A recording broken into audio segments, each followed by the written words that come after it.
lo que habíamos anunciado, ¿no? Este pedido del Papa, hecho a través de su secretario de Estado, el cardenal Pietro Parolin, durante la COP29, la cumbre de países para ver el tema del cambio climático, que se realizó la semana pasada en Bakú, en la capital de Azerbaiyán. Allí, como digo, a través de el cardenal Parolin, el Papa Francisco pidió promover una nueva arquitectura financiera internacional con condonación de la deuda de los países más pobres, basada en los principios de equidad, justicia y solidaridad. ¿Qué razones están llevando al Papa Francisco a pedir esto? ¿Por qué será que el Papa sostiene que condonar las deudas sería una cuestión de justicia y no de simple solidaridad o generosidad de los países que son acreedores?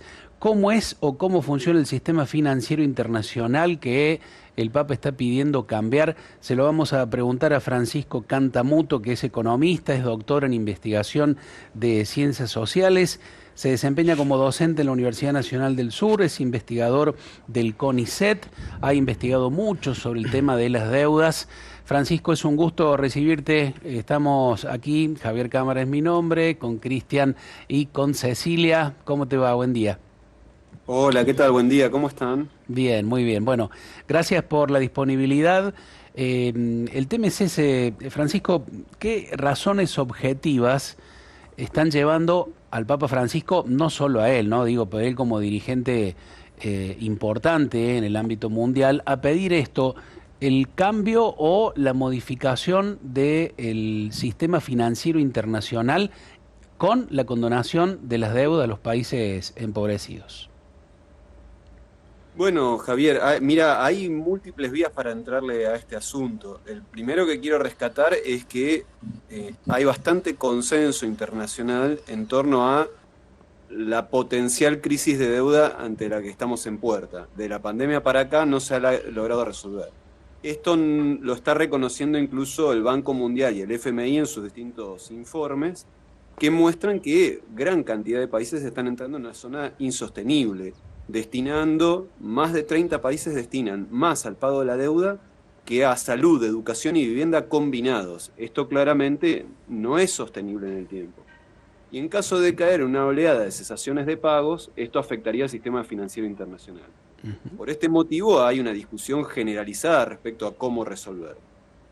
Es muy importante señalar que hay un antecedente de esta situación que fue la crisis de deuda de los 80, donde América Latina y el Caribe tuvieron un rol central. Para salir de esa crisis se ensayaron distintas medidas y acuerdos que en todo caso luego podemos comentar, pero lo que me parece relevante es señalar que en aquel momento también las organizaciones de la sociedad civil del mundo y la Iglesia Católica también se sumaron al pedido de un jubileo, ¿sí? Y en aquel momento se logró poner en marcha una iniciativa que se conoció por las siglas en inglés como IPC, que es países pobres altamente endeudados, a los cuales se les concedieron condonaciones y alivios de deuda. ¿Por qué es importante este antecedente? Al menos por dos motivos. El primero es justamente que traza una continuidad de la sociedad civil y la Iglesia en torno a esta preocupación, y segundo, porque muestra que la arquitectura financiera internacional puede conceder condonaciones de deuda sin que esto signifique una catástrofe o algo por el estilo. Ujú.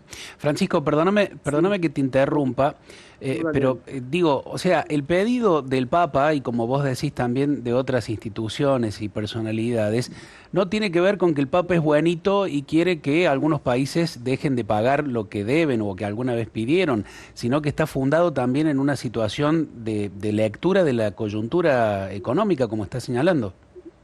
Es que me parece muy importante, Javier, este punto. Más allá de que yo creo firmemente que hay un problema de justicia detrás de esto, que ahora vamos a ir, y que entiendo que forma parte de las reflexiones que el propio Ujú. Papa Francisco reconoce como válidas. Eh, pero más allá de este problema de justicia, hay un problema de, digamos, si se quiere, estrictamente económico, en el sentido de que si no se le busca una solución a esto, va a ocasionar una crisis a nivel global, económica. Y entonces todo operador financiero que desee poder seguir haciendo negocios tiene que reconocer que hay que ponerle un freno a esto. Entonces me parece importante señalar este punto.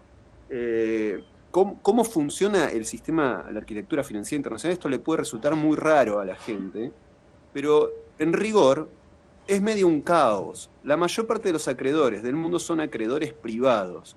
Y no existe en todo el mundo un tribunal o ley que regule las relaciones entre estos acreedores privados y los países. Por lo tanto, cada vez que un país entra en problemas de pago, tiene que lidiar con esta situación medio a solas. ¿Qué rol cumplen el FMI o el Banco Mundial? Y son como asesores estrella, pero en realidad no toman decisiones que afecten a los privados o que los condicionen.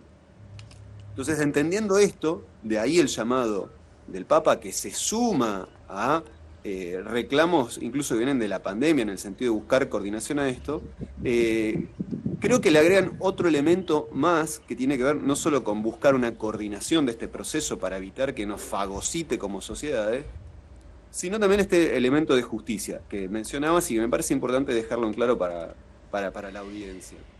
En general, los países de la periferia global, del sur global, los países dependientes, como los querramos llamar, han hecho un aporte importantísimo al desarrollo de los países industriales, entregando energía y materiales baratos o gratuitos. Esto ocurrió en algún periodo por el saqueo colonial y luego por la especialización productiva que apareció a partir de eso. ¿Por qué es importante esto? Porque de la mano de entregar de manera permanente materias primas, trabajo mal pago, en malas condiciones, les ha permitido a los países hoy desarrollados desarrollarse. Entonces, estos países tienen una deuda histórica con el sur global. Y esa deuda histórica merece ser contemplada.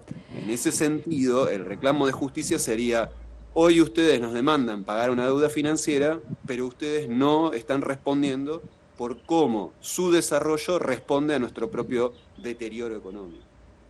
Bien. Francisco, buen día. Cecilia te saluda y bueno, pensando en esto del Papa Francisco, una nueva arquitectura financiera internacional. Realmente uno se pregunta, sos economista y entiendo que vas a comprender cuál es el sentido de la pregunta. Realmente, de manera cierta, efectiva, ¿se puede pensar que existe la posibilidad de condonar una deuda? Recién escuchaba que decías que existe un antecedente. Si el Papa lo pide en este momento, ¿es porque avisora que es un momento propicio para hacer esta petición? Hola Cecilia, son dos preguntas distintas. Sí. Respecto de la posibilidad de condonar, sí, ya referí el antecedente de los años 90 y 2000, Sí. pero también durante la pandemia hubo condonación de deuda a países muy pobres, que fue reducida, pero existió. Y es importante señalarlo, porque entonces, de vuelta, no ocurre detrás de esto una catástrofe por condonar deuda. Claro. Esto me parece importante. ¿Dónde está el problema? El problema es que en general los acreedores privados no aceptan esta condonación de deuda y termina pesando sobre los organismos internacionales de crédito, que ya es un paso adelante, pero es necesario ir más lejos e incluir a los acreedores privados. Y esto no tiene que ver solamente con un reclamo de pedido de solidaridad, como bien decía tu compañero conductor hace unos instantes, sino con un problema también de derecho. Los acreedores son corresponsables del préstamo que hacen. Pongámoslo de la siguiente manera. Si un banco ve que un país vamos a hacer el ejemplo de Banco Casa, ¿no? En vez de Banco País. Un banco ve que una casa está controlada por un sujeto que está con problemas de adicción y la plata que se la da está dentro de un bingo y se la va a jugar entera. Y efectivamente le presta la plata y esa persona va y se la juega. Y bueno, pero si sabías que se le iba a jugar, ¿cómo se la prestaste? Vos sabías lo que iba a pasar con eso. No podés exigirle a la familia que responda por esa persona que se la timbió. Bueno, a nivel internacional con los países hay algo parecido, un poco más sofisticado, pero la lógica es la misma. Si los acreedores prestaron sabiendo lo que iba a pasar, no pueden después exigir el reclamo del cobro pleno, porque sabían lo que estaban haciendo, se la estaban prestando a un irresponsable. Dicho esto, respecto a la segunda pregunta, ¿no? del momento, es un momento clave. Insisto, las organizaciones de la sociedad civil vienen presionando de manera sistemática, y esto es un debate en curso, Y esto tiene que ver con un momento internacional. No es una novedad para nadie que yo diga que en este momento el ascenso económico de China está generando una presión en el mundo y de los BRICS en general, está generando una presión sobre el sistema financiero muy grande, en el sentido de están demandando tener un lugar en la mesa de toma de decisiones. Y esto hace que, por la presión, ¿sí?, de estos países que están creciendo, los países que hoy controlan la arquitectura financiera internacional tengan que estar poniendo sobre la mesa, bueno, a ver, vamos a modificar alguna regla, vamos a darles más poder, vamos a cambiar las reglas de juego, ¿cómo vamos a hacerlo? Esa discusión no está resuelta, es una discusión que está ahora sobre la mesa. Por eso es importante que figuras prominentes como el Papa, como dirigente máximo de la Iglesia Católica, diga, bueno, esto tiene que estar sobre la mesa cuando redefinamos la arquitectura financiera internacional. Francisco, ¿cómo te va? Cristian te saluda. En el caso de la condonación de la deuda, primero que nos puedas aclarar qué implica una posible condonación de deuda, cuáles son los puntos más importantes de esta realidad y si esto libera a los países y los deja en una situación, a los países que deudores, los deja en una situación más favorable. A ver, los pagos de la deuda generan presiones a los países en al menos dos sentidos directos. Uno, porque erosionan el espacio fiscal de los estados. Entonces los estados tienen menos recursos para invertir en salud, educación, protección ante la violencia de género, vivienda, etcétera, porque los tienen que destinar a pagar deuda. Pero además le requieren a los países la generación de divisas, de dólares, digo que en Argentina, para pagar esa deuda, lo cual le genera una presión para exportar más de lo que sea con tal de conseguir esos dólares. Eso genera una presión de tipo extractivista sobre los países. No importa procesar el litio, hay que sacarlo de inmediato para conseguir dólares para pagar la deuda. Pensar en industrializarse, en que ese litio se transforme en baterías o una transición energética para el país, eso es todo forma parte de un futuro incierto. Ahora hay que conseguir dólares. Entonces, en estos dos sentidos, una condonación genera un alivio que les permite a los países tener un poco más de margen. Por ejemplo, para decidir invertir más en alguna de las cosas que señalaba como educación, salud, o un tema que es de plena vigencia en el debate mundial que tiene que ver con el cambio climático. El cambio climático exige acciones de adaptación ante este cambio, de mitigación, es decir, contaminar menos, pero también de reparación, es decir, tratar de mejorar lo que se dañó, y remediación, ¿no? Tanto con el ambiente como con las personas. Esto exige recursos. Entonces, en la medida que hay una condonación, los estados pueden dirigirlo a este tipo de acciones, para lidiar con el cambio climático, para mejorar las condiciones de vida de la gente que habita el país. Esto es muy relevante para pensar en modelos de desarrollo más inclusivos. Las condonaciones pueden ser condicionadas o no, ¿no? Esto es otro debate, hay distintas figuras, pero en términos generales esta sería la idea. Bien, y también sumémosle a esto una responsabilidad, porque al haber una condonación tiene que haber una responsabilidad mucho mayor de lo que fue antes, porque si no, bueno, me liberan de esta deuda y volvemos a comenzar otra vez a generar más para lo que viene, porque esto muchas veces ha sido una deuda arrastrada de otros espacios de gobierno anteriores que no han sido responsables tal como lo señalabas hace un rato. Está muy bien este comentario, Cristian, porque voy entonces, así como reconocí un antecedente en la condonación de deuda de los años 90, que fue una condonación más o menos generalizada, que abarcó casi 30 países en el mundo, voy a señalar que fue una condonación bastante perversa, justamente por el punto que acabas de señalar, que es muy importante. Porque a los países se les condonó la deuda, pero se los obligó a hacer reformas estructurales de apertura, de regulación, es decir, fomentando el negocio que los había llevado justamente a estar en ese problema. Entonces, obviamente, los países que tuvieron esa condonación de deuda, 20 años más tarde terminaron en el mismo lugar donde estaban. Entonces, estos procesos, estas discusiones actuales, me parece muy pertinente el comentario, tienen que venir de la mano de una responsabilidad de utilizar esos recursos en aras de, digamos, definamos las prioridades: mejorar la educación, la salud, la protección ante los sectores más vulnerables, la acción climática. Estas tienen que ser las prioridades. Si la prioridad va a ser condonación de deuda para más reformas de apertura, para procesos contaminantes, para atraer formas de especialización que se basen en el trabajo mal remunerado, en malas condiciones. Y no, muchachos, esto no va a terminar bien. Bien. Francisco, ¿cuál es la situación de nuestro país respecto de la deuda que tiene para con organismos de crédito y otros países? En la Argentina arrastramos un problema muy severo que se originó, más allá de los determinantes estructurales que van de la última dictadura a esta parte, en rigor durante el gobierno de Mauricio Macri. En ese gobierno la deuda tuvo un salto gigantesco, primero con acreedores privados y luego con el FMI. Esa deuda que creció de manera tan veloz y estrepitosa y entró en crisis en el año 2018, no se ha resuelto hasta el día de hoy, ni siquiera con los canjes de deuda que se hicieron en el 2020 con privados y en 2022 con el FMI. En ese sentido se arrastra un problema muy severo que condiciona el conjunto de la política económica argentina.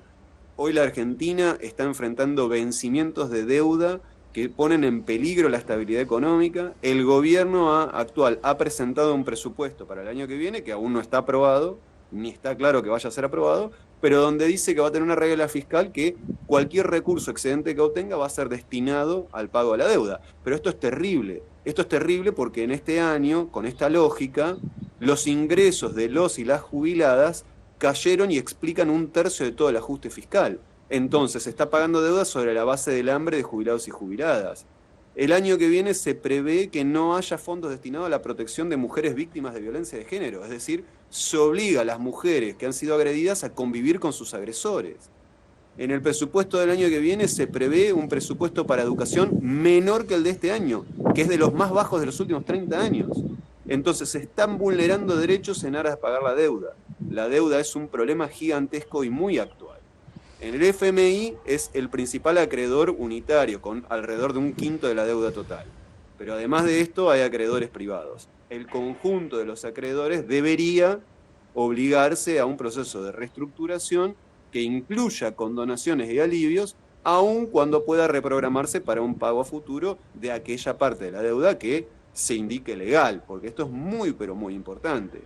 Hay tramos completos de esta deuda que están viciados de legalidad, por problemas de formación de la voluntad estatal, pero también por otros problemas más graves. Por ejemplo, el actual ministro de Economía, Caputo, emitió deuda en el año 2017, siendo parte del Ministerio de Economía, y esa deuda fue comprada por una organización empresarial de la cual él formaba parte como accionista, es decir, un desfalco a las arcas públicas.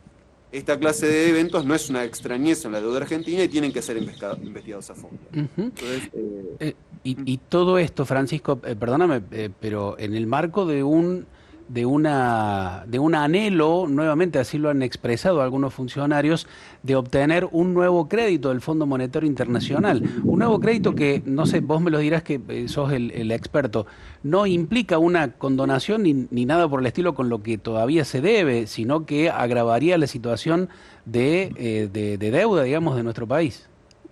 Correcto, el préstamo total tomado por Macri, Caputo, Duhovne, Bausili en el año 2018 permitió desembolsos efectivos por 44.500 millones de dólares.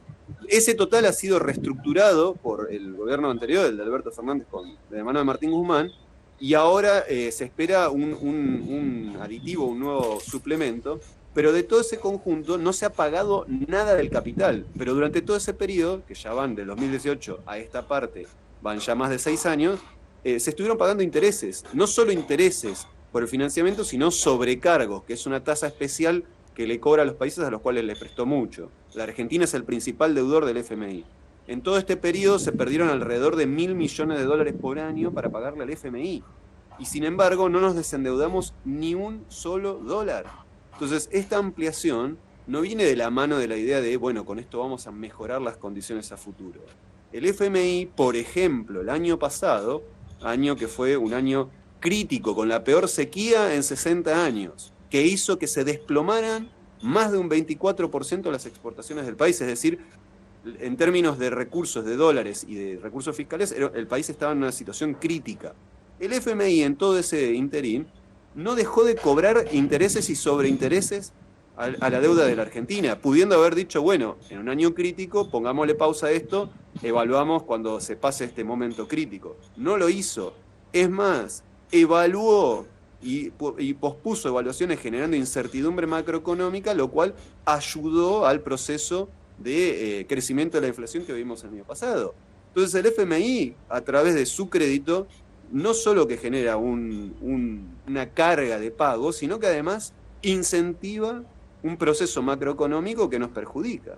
Entonces, claramente esto es un problema a futuro y creo que es una muy mala noticia si el FMI le da un crédito nuevo a la Argentina. Uh-huh.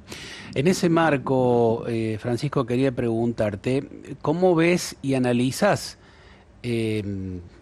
la situación, en todo caso, respecto de el contexto macroeconómico de una Argentina que apuesta, por ejemplo, a las exportaciones de vaca muerta, que en relación con el deseo de protección del ambiente, bueno, es un golpe, un recto al plexo, diría un boxeador, porque implica la utilización del sistema fracking, muy cuestionado, sobre todo por los ecologistas, el tema del litio. ¿Cómo analizás este panorama, digamos, de esto, ¿no? El problema de la ecología, de la necesidad de recursos que ingresen al país. Mirá, Javier, es una muy buena pregunta. En términos generales, tanto el gas como energía de transición, como el litio para la electrificación a nivel global, están respondiendo a una demanda ante el cambio climático a escala global. En ese sentido, no apuntan a la transición energética o ecológica en el país, claro, sino que es proveer materias primas para que lo haga el mundo. La matriz energética de la Argentina hoy ya está gasificada, ya depende del gas en su mayor parte. Entonces la Argentina no tiene que transitar hacia el gas, sino desde el gas hacia otra cosa. Entonces cuando hablamos de hacer más extracción a través de estas técnicas altamente contaminantes, problemáticas que vulneran derechos de las poblaciones que habitan los lugares concretos, que esto es muy importante de señalar, sino que además no están puestos en aras de una transición de nuestro país, sino en aras de la transición de algún otro país por el cual se nos está pagando además chaucha y palito. Entonces, este es el primer punto central. Pero además de esto, con el tema de la energía contaminante, hay una cosa que me parece muy importante de recalcar, y es la siguiente.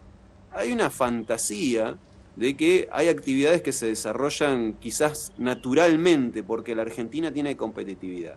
Y en rigor, Vaca Muerta, por ejemplo, es el fruto de más de una década de incentivo fiscal, donde la principal empresa del país, que es YPF, hizo acuerdos con Chevron para aprender a hacer fracking, exploró, amplió las zonas, descubrió que estaba, cómo se explotaba, y luego de eso se sumaron otras empresas, y al día de hoy, el sector energético de hidrocarburos sigue recibiendo más de 300 veces más de subsidios que las energías más limpias. Esto es un informe de la Fundación Ambiente y Recursos Naturales. Es decir, se retiraron los subsidios a los y las consumidoras, pero las empresas lo siguen recibiendo más de 300 veces más de lo que reciben, por ejemplo, quienes quieren producir paneles solares o poner molinos eólicos. Es decir, hay un incentivo fiscal expreso hacia energías contaminantes. Y esto está dentro de los acuerdos, dentro de la parte del acuerdo del FMI. Uno encuentra cláusulas concretas donde esto se está demandando. De manera tal que a la Argentina se le pide explotar actividades contaminantes, conflictivas con el ambiente y las poblaciones, no en aras de una transición propia, sino en aras de proveer materiales baratos para el resto del mundo y dejar acá poquito y nada. Porque, y con esto cierro, Javier, además de todo este pedido, se viene con la mano de la reforma que logró pasar por el Congreso el gobierno, que es el RIGI, que es un gigantesco cúmulo de privilegios para estas empresas. Son privilegios que lo que hacen es minimizar lo que las empresas dejan en el país. Ahora, pareciera que todo tiene que ver con todo allí, Francisco, porque la semana pasada se publicó, me parece que en Infobae, que aquellos que compraron acciones de YPF hace, creo, 10 años atrás, habían tenido un rendimiento tremendo. Espero no equivocarme, pero creo que decía algo así: quien compró acciones por $10.000 en YPF hace 10 años, o 20, no recuerdo tanto, hoy si las ha mantenido, tiene un capital de $100.000. O sea, de $10.000 multiplicó a $100.000 solo por tener ese dinero allí, porque, como vos decís, le ha ido muy bien, digo, ha recibido muchos subsidios y mucho aporte en todo este proceso YPF. ¿Es la lectura correcta o no? No conozco la nota, pero más allá del valor específico o puntual, en términos del proceso de valorización de la empresa, eso sí lo puedo certificar, porque efectivamente la empresa YPF, tras el vaciamiento que había sufrido con Repsol, tenía un valor de mercado prácticamente nulo. He leído incluso estimaciones contables hechas en España, no acá, que muestran cómo Repsol hizo una ganancia de capital gigantesca porque compró una empresa más grande, que no, digo, para la audiencia, Repsol compra YPF en el año 98. Repsol era una petrolera diminuta, sin ninguna relevancia, era básicamente una distribuidora de naftas, y se volvió una de las petroleras más grandes del mundo gracias a comprar YPF barato. ¿Qué hizo con YPF? Aprovechó todo lo que el Estado había explorado, sacó el petróleo y el gas que ya estaba descubierto, pero no exploró. Entonces quedó la empresa básicamente sin activos. Cuando estaba tratando de salirse del negocio, se produce la compra de participación por parte del Estado. Es muy importante recalcar esto, no es una empresa estatal, es una sociedad anónima con participación del Estado. El Estado compra participación y empieza a capitalizarla y la pone primero a explorar, es decir, a buscar, ¿no?, si era posible explotar el yacimiento no convencional de Vaca Muerta, y luego empieza a generar mecanismos de incentivo y aprendizaje para saber cómo extraerlo. El acuerdo de Chevron tuvo este rol. Entonces el Estado hizo un esfuerzo gigantesco por volver a poner a YPF a la cabeza de la producción de hidrocarburos en el país. Uno podría preguntarse si ese esfuerzo no hubiera sido más sustancioso. Estamos hablando del 2012, para acá son 12 años dedicado a la producción de otra energía más limpia. Bueno, esto ya es una pregunta contrafáctica, pero sí me parece relevante para la discusión no perder de vista esto. Son 12 años de esfuerzo fiscal y productivo del Estado argentino para lograr este punto. No aparece de un poroto, no es mágico. Efectivamente, quien participó de ese proceso en el año 2012, hoy se encuentra con una empresa más valiosa. Y es lo que le están reclamando los fondos buitres a la Argentina en los tribunales de Nueva York. Compraron a precio de remate acciones solamente para litigar, y 10 años más tarde se encuentran con que esas acciones valen una fortuna. Así funciona hoy el sistema financiero internacional que Francisco está pidiendo que se modifique, ¿no? Sí, correcto. Esto es una locura, es una cosa demente, y que por otro lado es muy importante señalar. Algunos de estos puntos se han empeorado en términos regulatorios en las últimas décadas. Por ejemplo, esto que acabas de señalar, la existencia de fondos buitres que pueden comprar acciones o bonos estatales para especular y litigar, es algo que hace 30 años no podían hacer. Entonces hubo regulaciones que los limitaron. Se pueden volver a crear. Esto es importante, no perder de vista la idea de que es posible regular y modificar estas reglas en aras de un sistema medianamente más justo y más organizado. Uh-huh.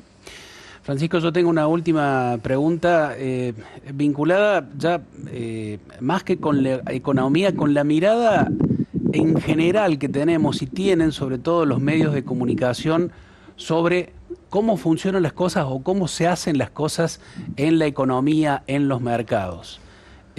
¿Cuál es tu mirada sobre eso? Sobre todo en la mirada de los medios de comunicación, ¿no?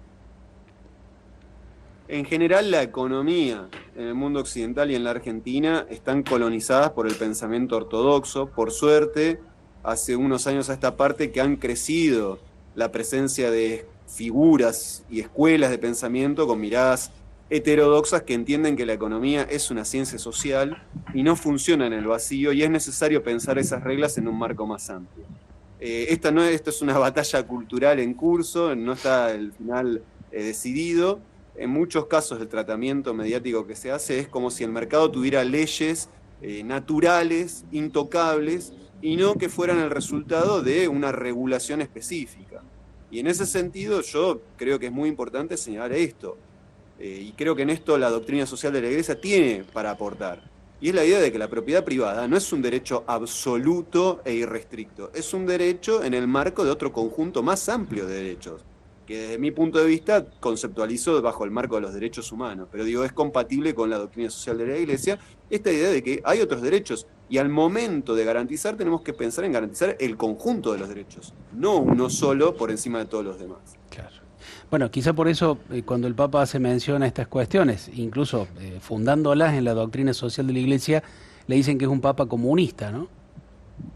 Esto es un error sustancial. De hecho, la doctrina social de la Iglesia surge en oposición al comunismo. Esto, para cualquiera que sepa de teología o de historia de las ideas canónicas de la Iglesia, lo tiene claro. Justamente se presenta como una vía alternativa al comunismo, pero también opuesta al liberalismo. Creo que es interesante que vuelve a aparecer hoy esta doctrina con fuerza en el marco de la exacerbación neoliberal del funcionamiento de los mercados. Y la diferencia con aquella primera versión de la doctrina social que emerge, ¿no?, a fines del siglo XIX, tiene que ver con que hoy la discusión comunista no está sobre la mesa, no existe una Unión Soviética, no está eso sobre la mesa. Entonces estamos discutiendo en el vacío. Hoy la doctrina social de la Iglesia cumple un rol progresivo en el debate contra la tendencia neoliberal exacerbada.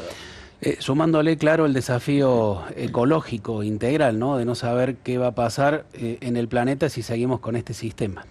Francisco, te agradecemos muchísimo el tiempo, lo compartido, nos has hecho reflexionar, nos has dado pistas para profundizar la reflexión. Habrá 1000 miradas distintas sobre esto, también en nuestra audiencia, pero te agradecemos por eso, por lo compartido. Cristian, Javier, Cecilia, muchísimas gracias por el espacio, las preguntas y les deseo lo mejor para este día. Un abrazo. Gracias. Un abrazo Gracias, grande. Francisco. Un abrazo. Gracias.